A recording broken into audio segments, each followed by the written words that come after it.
Hello friends, आप सभी का एक बार फिर से स्वागत है सेकंड सेमेस्टर में। मैं उम्मीद करता हूँ कि आप सभी बहुत अच्छे होंगे। आज हम बात करेंगे कंपनी लॉ की हम वीडियोज़ को स्टार्ट कर रहे हैं और पूरा सेमेस्टर सेकंड हम कवर करेंगे। तो जो हमारे चैनल पर नए हैं, वो हमारे चैनल को सब्सक्राइब कर लें ताकि आपके पास हमारी आने वाली वीडियोज़ के नोटिफ़िकेशन आते रहें, ठीक है? तो स्टार्ट करते हैं कंपनी लॉ का यूनिट फर्स्ट, ठीक है? इस यूनिट फर्स्ट का नाम है इंट्रोडक्शन। इसके अंदर बेसिकली हम बात करेंगे जितने भी हमारे कंपनी का इंट्रोडक्शन है और कैरेक्टरिस्टिक्स, मीनिंग क्या होता है, डेफिनिशन, इन सभी चीज़ों के बारे में हम बात करेंगे। तो सबसे पहले देखते हैं डेरिवेशन। अब ये जो हमारी कंपनी है, ये कहाँ से डिराइव हुई है? The word company is derive of Latin word और ये जो हमारी कंपनी है, ये बेसिकली एक लैटिन वर्ड से आई है, ठीक है? जिसका नाम है कंपनीज़। क्या है? कंपनीज़। कंपनीज़ क्या है? हमारे 2 वर्ड्स से मिलके बनी है, कॉम एंड पेनीज़, ठीक है?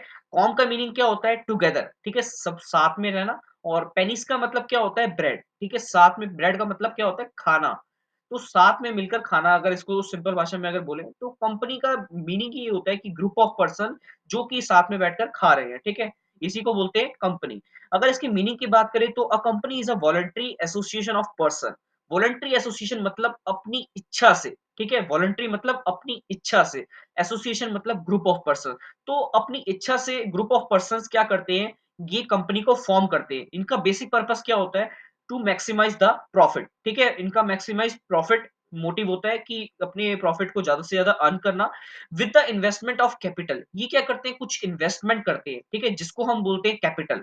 ये क्या करते हैं? कुछ इन्वेस्टमेंट करते हैं जिसको बोलते हैं हम capital, which is transferable in shares of limited liability. और जब ये इन्वेस्ट करते हैं, ठीक है, अपनी कैपिटल को जिसको बोलते हैं हम कैपिटल, तो इनको क्या मिलते हैं? कुछ शेयर्स मिलते हैं। वो शेयर्स कैसे होते हैं? कंपनी के होते हैं, ठीक है? शेयर्स किसके होते हैं? कंपनी के होते हैं, जो कि इन शेयर होल्डर्स को दिए जाते हैं विद द लिमिटेड लायबिलिटी। इनकी जो लायबिलिटी होती है, वो क्या होती है? लिमिटेड होती है। इसको भी हम फीचर्स में कवर करेंगे, तो डोंट वरी, ठीक है? नेक्स्ट बात करते हैं, it is incorporated and registered as an artificial person under the company act. ये क्या होती है? इनकॉर्पोरेट होती है और रजिस्टर होती है एक आर्टिफिशियल पर्सन के थ्रू, ठीक है? हमारे कंपनी एक्ट के अंदर। नेक्स्ट बात करते हैं डेफिनिशन की। डेफिनिशन के अकॉर्डिंग जो हमारा सेक्शन 2 होता है, सब सेक्शन 20, ठीक है? इंडियन एक्ट 2013 के अकॉर्डिंग कंपनी का मतलब क्या होता है? एक कंपनी फॉर्म करना, ठीक है? उसको रजिस्टर करना किसी भी एक्ट के थ्रू और एन एक्जिस्टिंग कंपनी। अब बेसिकली आपके माइंड में क्वेश्चन आ रहा होगा, ये एक्जिस्टिंग कंपनी होता क्या है? एक्जिस्टिंग कंपनी बेसिकली कुछ नहीं होता। एक्जिस्टिंग कंपनी एक ऐसी कंपनी होती है जिसको फॉर्म किया जाता है या फिर जो रजिस्टर है। जैसे अभी हमारा फिलहाल में जो कंपनीज एक्ट क्या चल रहा है? 2013।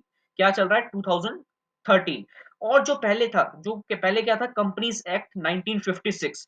तो जब 1956 के टाइम पर, ठीक है, उस टाइम पर जो कंपनियां बनी थी और इस टाइम पर जो कंपनियां बनी है, वो सारी क्या है? सिमिलर, ठीक है? उनको क्या है? एक्जिस्टिंग कंपनीज माना जाएगा, मतलब उनको भी कंपनी कंसीडर किया जाएगा। बेसिकली इसका यही मतलब है।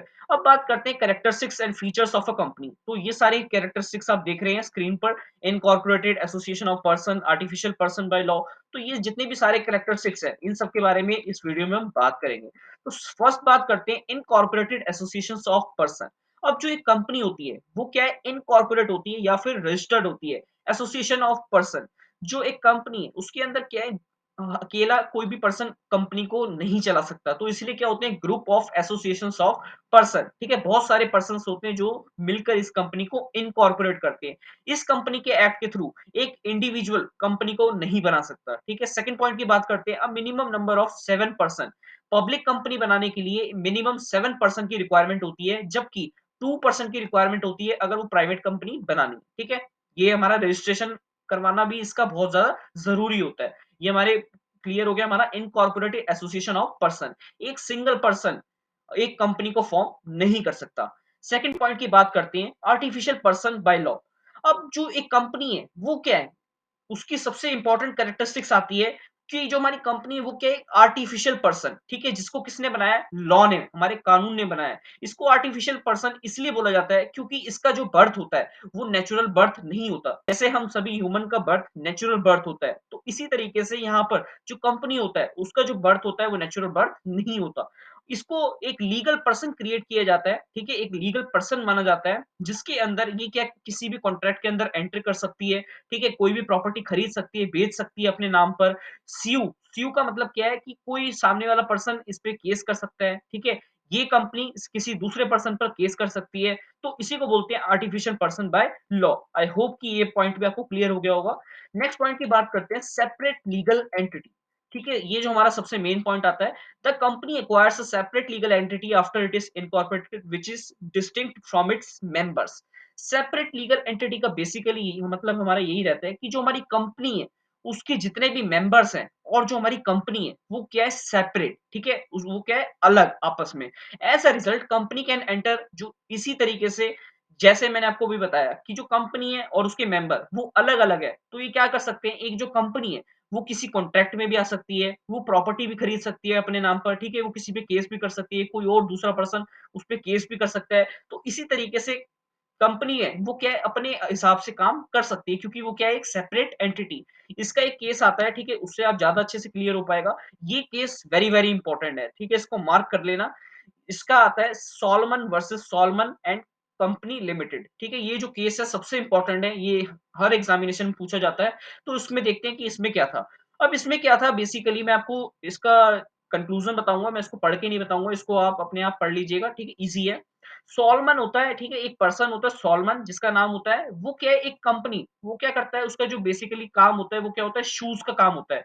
शूज के काम से वो क्या है, एक कंपनी फॉर्म कर लेता है, जिसका नाम होता है सॉलमन एंड कंपनी लिमिटेड, ठीक है? उसके अंदर क्या होता है, उसकी वाइफ होती है, उसकी डॉटर होती है और उसके 4 सन्स होते हैं, जो कि उस कंपनी के मेंबर होते हैं। अब क्या करता है, वो अपने बिज़नेस को क्या कर देता है, सोल्ड कर देता है। अब कितने में, 30,000 पाउंड, ठीक है? ये जो आपको साइन दिख रहा होगा, ये पाउंड का साइन होता है। तो अपने 30,000 पाउंड में अपने बिज़नेस के, शू को बिज़नेस के क्या कर देता है, सोल्ड कर देता है अपने शू के बिज़नेस को।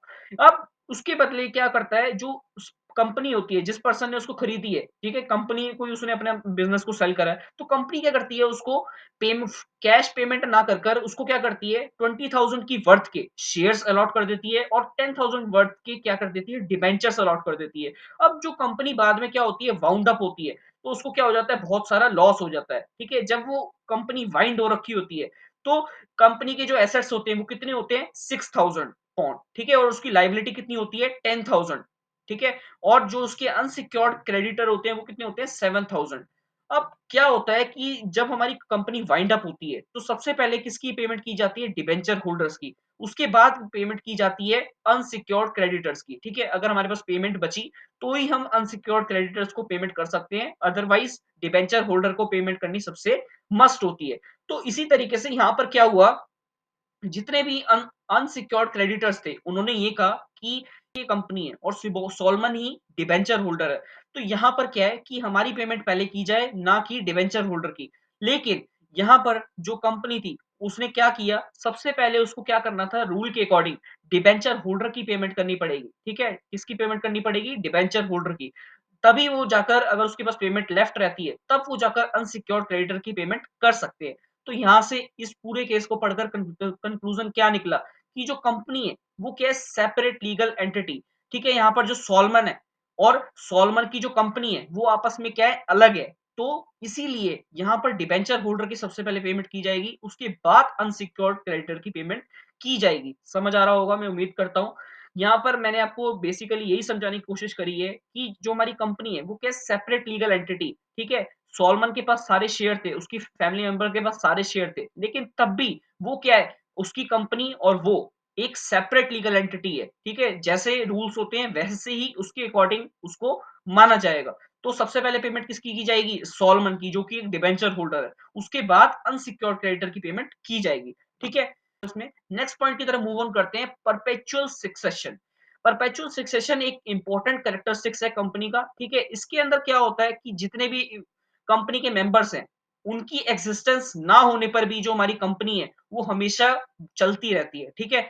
यहाँ पर क्या है, अगर जो कंपनी के मेंबर्स हैं, अगर कभी-कभार क्या है, उनकी डेथ हो जाए या फिर जो कंपनी है वो उसके मेंबर इंसॉल्वेंसी हो जाए, मतलब उनका दिवालिया निकल जाए, या फिर लुनेंसी, लुनेंसी का बेसिकली मीनिंग क्या होता है, वो पागल हो जाए कोई एक मेंबर, तो उससे कोई इफेक्ट नहीं पड़ता, उसकी एक्जिस्टेंस से कंपनी पर कोई इफेक्ट नहीं पड़ता। जो हमारी कंपनी है, वो हमेशा एक प्रोसेस के थ्रू चलती रहेगी, ठीक है? फॉरएवर चलती रहेगी। जो मेंबर्स है, वो आते रहेंगे और जाते रहेंगे, लेकिन जो कंपनी हमारी फॉरएवर चलती रहेगी। उम्मीद करता हूँ समझ आ गया होगा। परपेचुअल सक्सेशन भी हमारा पॉइंट क्लियर हो गया। नेक्स्ट पॉइंट की तरफ मूव ऑन करते हैं, कॉमन सील। अब जो कॉमन सील बेसिकली होता क्या है, एक कंपनी क्या होती है, आर्टिफिशियल पर्सन होती है, तो ये अपने सिग्नेचर खुद तो कर नहीं सकती किसी भी डॉक्यूमेंट पे, तो इसीलिए क्या है, लॉ के अंडर हर कंपनी के पास एक अपनी कॉमन सील होनी चाहिए, ठीक है। अब क्या करते हैं, एक जो सील होती है उस पर क्या है, कंपनी का नाम को एनग्रेव करवा देते हैं, ठीक है। उस पे एनग्रेव मतलब कंपनी का नाम लिख देते हैं उस सील पे।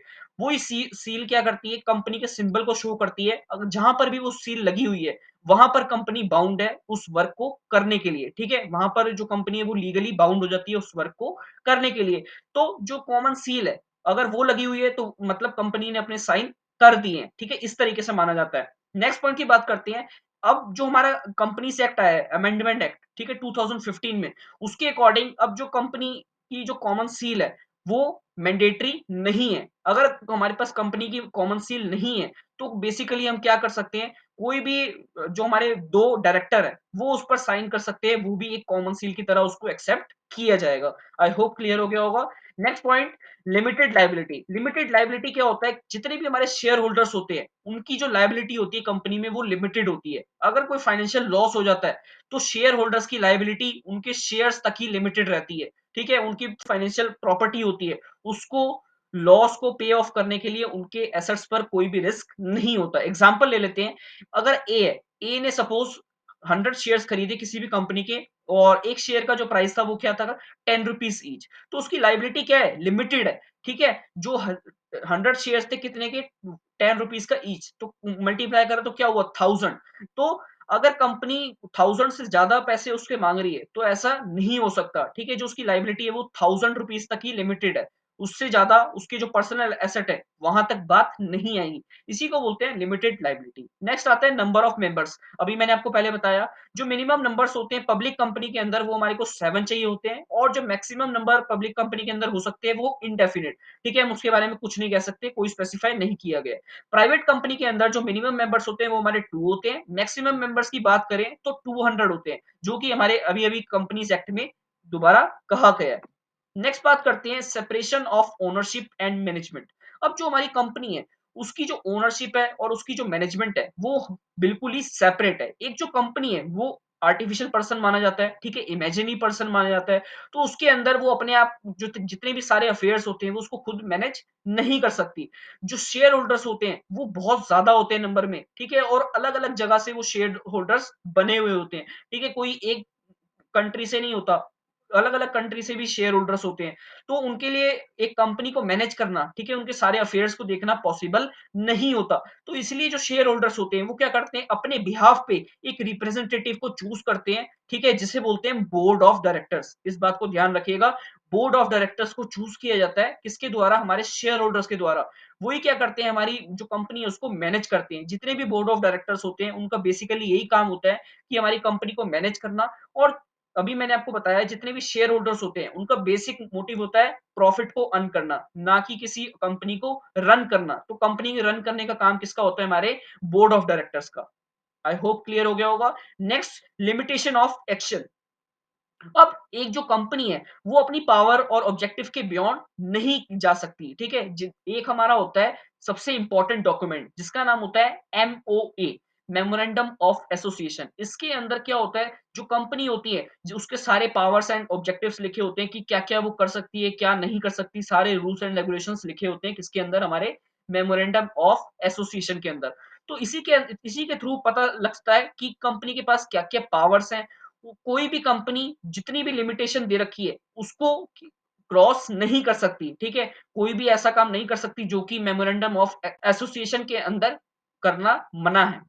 अब जो ये कंपनी है वो अपने आप कुछ भी नहीं कर सकती, ठीक है, कोई भी बिजनेस स्टार्ट नहीं कर सकती, अपनी फील्ड को चेंज नहीं कर सकती, या फिर कोई भी ऐसा जो उसके ऑब्जेक्टिव के खिलाफ है। ये पॉइंट भी क्लियर हो गया। नेक्स्ट बात करते हैं ट्रांसफरेबिलिटी ऑफ शेयर्स। अब सेक्शन 44 कंपनीज एक्ट 2013 के अकॉर्डिंग जो हमारे शेयर्स है, डिबेंचर्स हैं, उसको कोई भी पर्सन क्या कर सकता है, ट्रांसफर कर सकता है, किसी और पर्सन को सेल कर सकता है, ठीक है। जो कोई भी शेयर होल्डर होता है, लेकिन किसी भी सिचुएशन के अंदर जैसे हमारी जो पब्लिक कंपनी होती है उसके अंदर एक पर्सन फ्रीली ट्रांसफर कर सकता है, बजाय कि एक प्राइवेट कंपनी के अंदर कुछ रिस्ट्रिक्शंस होती हैं ट्रांसफर शेयर्स करने की, ठीक है। नेक्स्ट आता है हमारा टर्मिनेशन ऑफ एक्सिस्टेंस। अब जो एक कंपनी है वो किस तरीके से बॉर्न हुई है एक्ट ऑफ लॉ के थ्रू, उसी तरीके से क्या कर सकती है, टर्मिनेट भी कर सकते हैं, ठीक है। जैसे वो कंपनीज एक्ट के थ्रू इनकॉर्पोरेट हुई है, इसी तरीके से कंपनीज एक्ट के थ्रू वो बाउंड ऑफ भी हो सकती है। नेक्स्ट आता है company is not a citizen. जो कंपनी है वो एक सिटीजन नहीं माना जाता उसे। एक जो कंपनी है वो क्या है, लीगल पर्सन या फिर लीगल एंटिटी, ठीक है। लेकिन आर्टिकल 19 ऑफ इंडियन कॉन्स्टिट्यूशन के अकॉर्डिंग जो हमारी कंपनी है वो सिटीजन नहीं मानी जाती। क्यों? क्योंकि उसके पास ऐसे कोई फंडामेंटल राइट्स नहीं है। जैसे हम ह्यूमन के पास फंडामेंटल राइट्स है, राइट टू स्पीक, ठीक है, राइट टू टॉक या फिर राइट टू स्पीच, ऐसे बहुत सारे फंडामेंटल राइट है जो कि एक कंपनी के पास नहीं होते, ठीक है, हमारे सिटीजन्स की तरह। तो इसलिए इसको कंसीडर नहीं किया जाता। नेक्स्ट पॉइंट की बात करते हैं, रिस्क बेस्ड।